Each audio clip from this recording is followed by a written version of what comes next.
Act 1, Scene 1, go. You'd better go first then. You're Well, I'll just be talking forever if that's the case. It was a very ambitious theatre. The track record is absolutely phenomenal. It just made me realise how exciting theatre could be. It was that moment that really gave me confidence as a playwright. We used to stand at the window when we saw famous actors or directors or writers walking by. We'd call them in and give them a cup of coffee. It was fantastic. We got shows out of that. It challenged good taste, which I think is always a good thing. A sorted band of fetishists and trannies.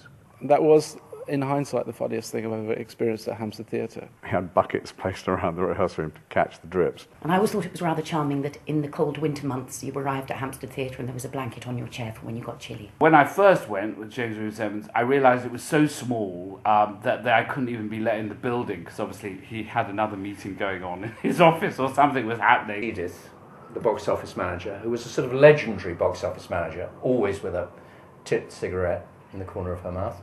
In the old shoebox. If you didn't stay for a drink, sometimes after the show, she would call you and say, "You all right? You know, you didn't come for a drink." So she was always slightly kind of maternal. It was a great feeling. We were always talking. I remember being chucked out of the foyer because we made so much noise. Naughty. The next line was Zoe rather intensely turning to me and saying, "How are you feeling?" And my reply was, "Naked."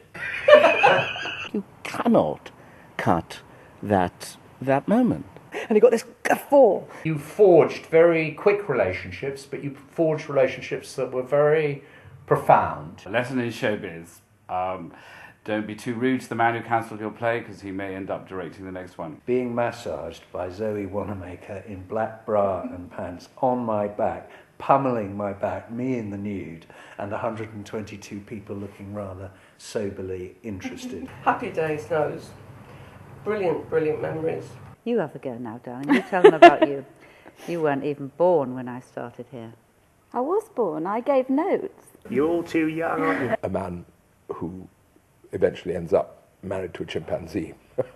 That was, I think, the single most exciting day of my career. It never occurred to me that I would swap places from being in the audience to having something on the stage. I think this building we're in now, is and should be one of the most important theatres in London. Boom time for new writing. It holds a very special place in people's affection. And the very last sound anyone heard on the stage of the Hampstead Theatre was... Yeah, that's a good idea. I think I'll go.